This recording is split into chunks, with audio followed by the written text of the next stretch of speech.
রোগীর প্রতিটা ওষুধ আমরা দেওয়ার চেষ্টা করি। আমরা চেষ্টা করি 28 দিন বা 28টা অ্যান্টিবায়োটিক 28টাই দিয়ে দিই।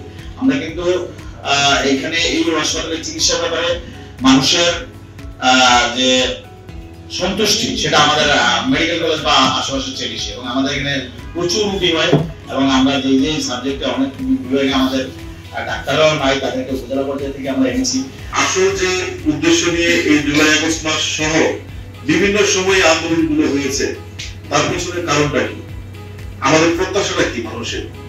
আমাদের দেশের রাষ্ট্র ক্ষমতায় তো সব মানুষ যাবে না, আমাদের 18 কোটি মানুষ কিন্তু রাষ্ট্র ক্ষমতা চায় না।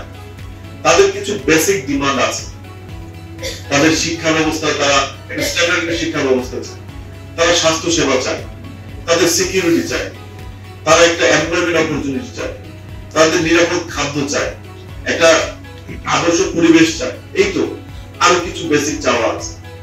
তো আমরা শুধুমাত্র আক্ষরিক করতে কিছু মায়ের কান্না দেখছি, এখানে কিছু রাষ্ট্রের কিছু বাহিনীর আমরা নিপীড়নের দৃশ্য দেখছি, কিন্তু এই নিপীড়নের পিছনের যে আমাদের চাওয়াগুলো, যে স্পিরিটটা, সেই দিকটাকে মনোযোগ দেওয়ার সময় এসছে।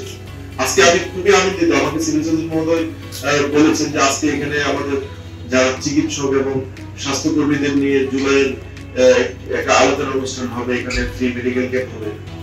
আমি একটু আগ্রহ করে এসেছি, কারণ আমার পরিবারেও আপনাদের মতো চিকিৎসক রয়েছে, আমি ডাক্তার, আমার ফ্যামিলিতে ডাক্তার রয়েছে। আমার কাছে মনে হয়েছে যে আমরা কি এই সেক্টরে আমাদের দেশের নাগরিকদের যে প্রত্যাশা এটাকে পূরণ করতে পেরেছি। আমরা অনেক কথা বলছি, আমরা দেশকে সামনের দিকে এগিয়ে নিয়ে যাবো, আমরা এই দেশকে উন্নত করবো, এটা কিন্তু অনেক কথা বলছি, কিন্তু আসলে কিভাবে একটা দেশ এগিয়ে যায়, কিভাবে একটা দেশ উন্নত হয়? জুলাই আন্দোলনের সময় আমি অনেক চেষ্টা করেছি যে ওদের জন্য একটু খাবার দিয়ে দিল, প্রশাসনের জ্বালায় এই খাবারগুলো আমরা পৌঁছাতে পারিনি। এটাই কি আমাদের চাকরি? আমরা এটাই কি করেছি? আমরা চাই এই দেশে যারা নির্যাতিত, নিপীড়িত, যাদের সেবা প্রয়োজন, তাদেরকে আমরা, যদি আমিও গভর্নমেন্ট চাকরি করি, আমরা জনগণের জন্য জনগণের ভোট করে আমরা সেবা পৌঁছে দিব।